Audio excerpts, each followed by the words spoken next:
आज मी तुम्हाला परवा मी काही व्हिडिओ पाठवले होते बघा. आज आता हा व्हिडिओ पाठवत आहे कवडीच्या संदर्भामध्ये. आता तुम्ही म्हणाल हातामध्ये काय आहे, हा शंख आहे की कवडी आहे?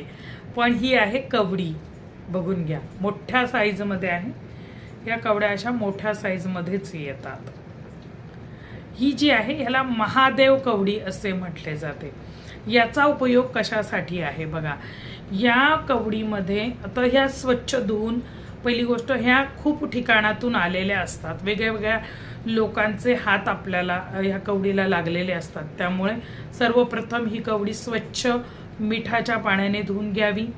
नंतर ती साध्या पाण्याने धुवून कोरडी करावी व पिण्याचं पाणी ह्याच्यामध्ये रात्रभर भरून ठेवायचं आहे.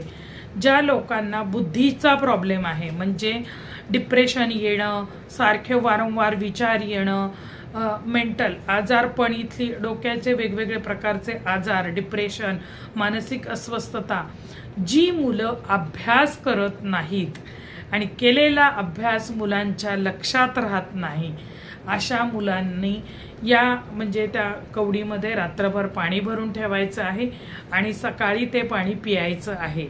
कवडी आधी महादेवाच्या मंत्राने सिद्ध करून घ्यायची आहे आणि नंतर हा प्रयोग सुरू करायचा आहे. सोमवारी हिला सिद्ध करावी. सोमवार असेल, शिवरात्र आहे किंवा श्रावण महिना आता येतो आहे, तर श्रावण महिन्यामध्ये तुम्ही हिला सिद्ध करून ही कायमस्वरूपी याच्यातून पाणी ठेवायचं आणि ते सकाळी पिऊन घ्यायचं. नुसती शिवकृपा प्राप्त करण्यासाठी सुद्धा आपण या कवडीचा वापर करू शकतो.